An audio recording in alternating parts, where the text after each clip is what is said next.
औरत को दर्द नहीं होता। ये कहानी रिया की है, जो कि एक बड़ी बिजनेस विमेन है।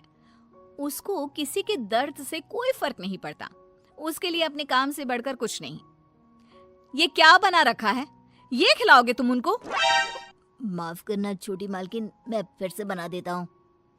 अरे क्या हुआ बहू, क्यों चिल्ला रही हो इन पर इतनी सुबह सुबह? अब क्या कर दिया इन्होंने? मम्मी जी, अभी दोपहर को मेरे बहुत ही इंपॉर्टेंट गेस्ट आने वाले हैं और इनका खाना ऐसा है बेस्वाद। अगर ये खाएंगे तो क्या सोचेंगे?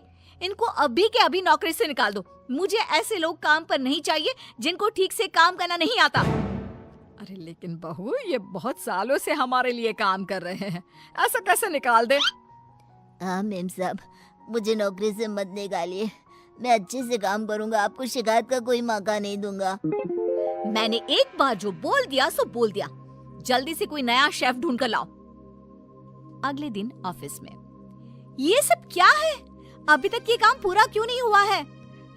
मैम, वो क्या? किसको दिया था मैंने ये काम? उसको अभी मेरे सामने बुलाकर लाओ। जी मैम। मैम, वो सर्वर में थोड़ी दिक्कत आ गई थी। किसके? तुम्हारे या कंप्यूटर के? वो मैम, बात यह है कि जितना वक्त तुम आज मुझे समझाने में जाया कर रहे हो ना, उतना वक्त अगर तुमने कल इस काम को करने में किया होता तो आज ये पूरा हो जाता। तुम्हें नौकरी से निकाला जाता है। मैम प्लीज ऐसा मत करिए, मेरे छोटे छोटे बच्चे हैं, अगर मेरी नौकरी चली गई तो। ये सब तुमको ऐसा काम करने से पहले सोचना चाहिए था। मैम मुझे एक मौका और दीजिए, मैं अभी पूरा करके लाता हूँ। ये जो मौका था, यही तुम्हारा आखिरी मौका था जो तुमने गंवा दिया। मैं और कुछ नहीं सुनना चाहती। मेरी कंपनी में तुम जैसे कामचोरों के लिए कोई जगह नहीं है। तुम्हें इस नौकरी से निकाला जाता है। शाम को घर पर, मैंने सुना आज तुमने फिर किसी को नौकरी से निकाल दिया। अरे हमारी पॉलिसी है ना, हमारी कंपनी लोगों के इमोशंस का भी ध्यान रखती है। इमोशन कुछ नहीं होता। कमजोर होते हैं वो लोग जो ऐसे काम करते हैं। और नौकरी से निकाल दिया तो इस पे कोई नई बात नहीं। जिस तरह घर को साफ करने के लिए गंदगी बाहर फेंकनी पड़ती है, उसी तरह कंपनी को आगे बढ़ाने के लिए यूजलेस लोगों को कंपनी से बाहर निकालना पड़ेगा। तुम लोगों की तुलना गंदगी से कैसे कर सकती हो? जिस स्पीड से तुम लोगों को निकालती हो, मुझे डर है कि किसी दिन कंपनी के सभी लोग ही ना निकल जाए। फिक्र मत करो, ऐसा कभी नहीं होगा। ऐसी बड़ी कंपनी में काम करने के लिए लोग तरसते हैं। जिनको नौकरी लग जाए वो खुशी से पागल हो जाते हैं। तो ऐसी कंपनी कभी खाली हो ही नहीं सकती। वैसे भी मुझे किसी की इमोशन से कोई लेना देना नहीं है। लेकिन बहू, तेरे स्वभाव को देखकर लगता है कि जरूर खाली होगी। अरे बहू, लोगों को दर्द होता है तो ये क्यों नहीं समझ पाती है? मम्मी जी, आप कब आई? आपको क्यों ऐसा लगता है?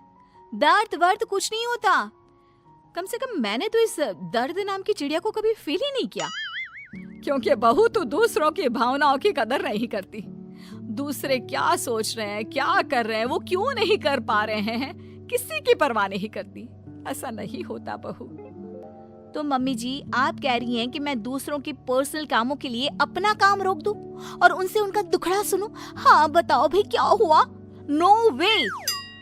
नहीं बेटा, मेरा मतलब ये है कि तू बस एक गलती होने पर लोगों को काम से निकाल देती है। ये भी नहीं सोचती कि अगर उसे काम से निकाल दिया तो उसका घर कैसे चलेगा, वो अपने बच्चों की फीस कैसे भरेगा। मम्मी जी, आपका मतलब है वो कितनी भी गलती करे मैं उनको माफ कर दूं और वापस ले आऊं?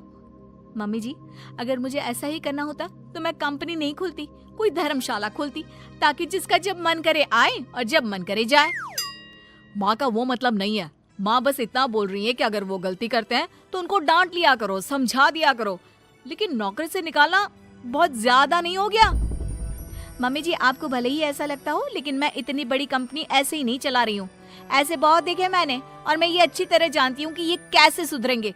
इसलिए आप चिंता मत कीजिए और आप प्लीज मेरे कामों में दखल मत दीजिए।